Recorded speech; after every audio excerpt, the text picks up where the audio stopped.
Hi, I'm Michael Polozola with the LSU AgCenter, and one of my specialties for the AgCenter is pecans. And in line with that, for our holiday pecan video, I wanted to share with y'all a traditional praline recipe. So there's a lot of different ingredients that go into pralines depending on how you make it, and the recipe that I inherited uses a lot of different flavor extracts. There's half a teaspoon of almond and rum, and then a full teaspoon of lemon, vanilla, orange, and maple. This is kind of adventurous for a first start. I would recommend maybe just starting with 2 teaspoons of vanilla if you haven't made it before. But then feel free to customize it once you're comfortable with the recipe, and you can add a whole bunch more like I do. I find it's better to do it in small batches. The recipe I have uses 2 cups of brown sugar and then 2 cups of pecans. Once you become more confident, you can double the recipe and make more at a time, but you're going to want to make certain it cooks properly and those crystals form. I still prefer to do it in small individual batches. For the dairy component of our recipe, there's going to be a stick of butter, which adds a very much rich flavor. I like to use salted butter. It adds a little bit to it. There's also going to be a pinch of salt added to our recipe to help bring out the other flavors in the extract as well. And we're going to use half a cup of evaporated milk. And it's important to use evaporated milk for this recipe, not condensed milk, or you'll be adding a lot of sweetness. And you can see the difference in the consistency here, very important for making sure we get the consistency of praline we want there at the end. So we're going to take a minute to talk. I don't have the heat on because this stove heats up very quickly. I put my brown sugar in first, and I put my pinch of salt in there as well. That's going to bring out those flavors later on. We're going to go ahead and add our evaporated milk in there, and I kind of like to mix it in before I get the stove going. Another thing, you want to calibrate where your stove is. So this is the pot I enjoy using a lot. So I came in the kitchen earlier and found out what temperature was ideal for making my recipe. There's a lot of different temperature ranges for pralines, but in general you want to get about 240 degrees Fahrenheit.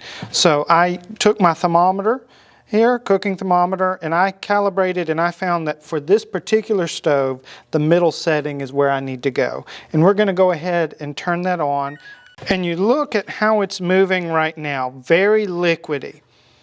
Now, a lot of people will use the thermometer to tell. I've made pralines enough to know when it's thickened up. It's going to be quite a while before we get to that point. But we're going to want to keep this moving on there, because if you let it stay still too long, it'll burn on the bottom, really darken the colors.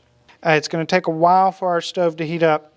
But once it gets there, we're going to want to rapidly add the other ingredients. That's why I have my pecans, flavor extract, and butter in close proximity, so that when that time comes to add, I can add them there really quickly. Sometimes the first batch takes a bit longer because you're also warming up the pot. I like this pot I'm using. It has a copper coated bottom, which helps it absorb the heat better and distributes it. Everyone's going to end up having a favorite pot that they like to make their candy in.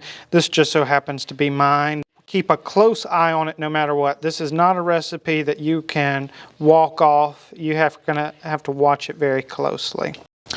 So it can be tempting to increase the temperature to make this happen more rapidly, but I find that is more than often going to be a mistake. You would rather, at least for this first batch, slowly get it up to there. And if you were stirring this, you would start to feel a little bit more resistance than when we first started. You notice I'm kind of doing this and watching it fill the gap. To me, that's how I tell, rather than using the thermometer, is the rate at which it fills the space back that I've just cleared. And that's one reason I don't like to double my recipe so much. I like to be able to do this. Also, your heat distribution won't be as nice and even as well, because it will have to move up through your candy. So really what we're doing through this process is we're reducing the moisture content so that it can set properly. You can see a good bit of steam coming up right now. In some cases, you might want to run the fan. And we're seeing another different change in consistency as we're moving on here.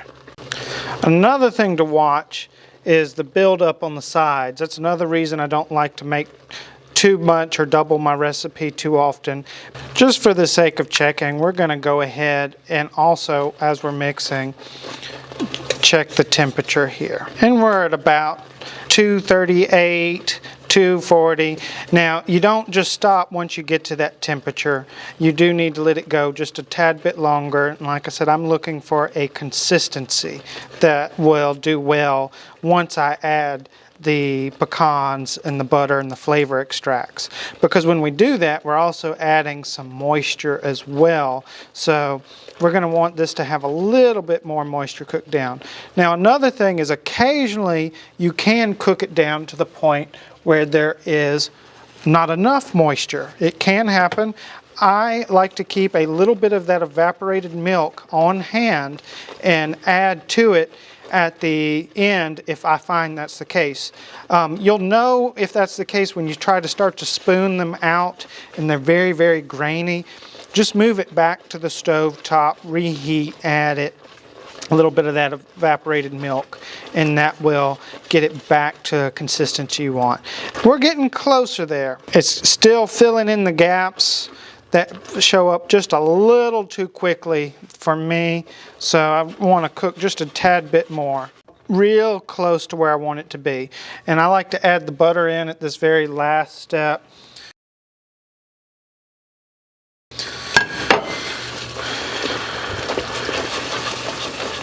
And you see we're noticing a little bit more thickening occur with that.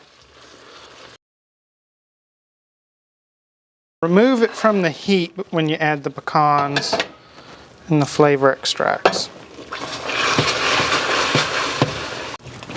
And I can tell already that this looks nice and smooth, but it will benefit from a little evaporated milk. So I'm going to add just a touch to it. We'll just lightly add it. And that should be good. And we're going to move. If you want to get it started right away. I find that the first few ones you spoon out may take a little while for them to solidify. And then the last ones sometimes are almost solid by the time you put them down. I like to use 2 spoons because I like to make smaller pralines. Some people like to use fewer bigger ones. Now, I use parchment paper to put mine on, and you're going to want to do a fresh piece of parchment paper between each batch, and it helps them come off much easier. And if something like that happens, that's all right. You see, this is how you make the most out of that. We're going to want to let these set for a bit until they have an opportunity to firm up. Another important thing of making pralines and making sure you're doing it on a day where the humidity is low enough that you don't have difficulty getting these to firm up. But I would still leave these a few minutes and we'll come back and look at them.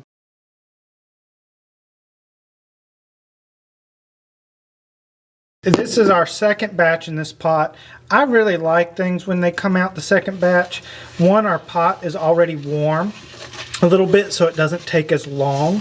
And we also have the crystals already formed there. I'm going to go ahead and turn it back on. Important to keep it stirring. You'll also notice that since this is our second batch, there's little pieces of pecan and all that left in there too. And the consistency, you see, we're starting to get a little bit more resistance when I part it. It's not moving as quick, not merging. One of the first things I'm going to want to add at this stage is my butter. And you see how it all of a sudden made our consistency a little bit more fluid again. And we're going to move, and we are still stirring a little bit. Adding my pecans. They're a little bit darker because I toasted these, and I like that color contrast we have here. I also need to do it because these were fresh pecans that had a little bit more moisture. Make sure your pecans are dried down. That you won't need to toast them all the time, but you are going to want to make certain that they don't have too much moisture in them because that can interfere with your recipe. We have that nice smooth consistency. And now I'm going to add my flavor extracts. And you can also see where it's starting to thick up just a little bit more. If I start to spoon it out too early, you'll end up with a pile of pecans and a puddle of pralines. Make certain you have your spot prepared in advance like we do on the side here. I have my pot holder already there so that when I have this, it won't interfere. We're putting it on parchment paper. You need to be careful with wax paper because that wax can melt if this is a little too hot. And now we're going to move over.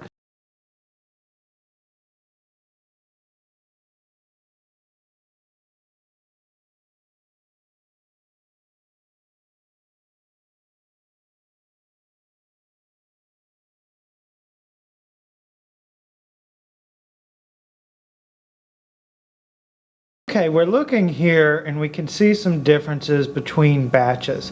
This one, towards the end, or if you take a little bit too much moisture out, gets to be very granulated. It can be a little bit more coarse textured.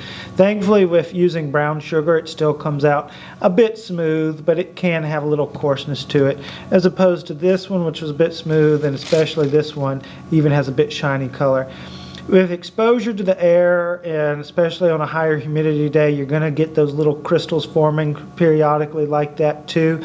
That's also part of the importance of getting them in a Ziploc or airtight container as quickly as you can to prevent them from absorbing moisture out of the air and becoming granulated. If you would like any more sweet information on pecans, please subscribe to our YouTube channel and follow our other pecan and horticultural content.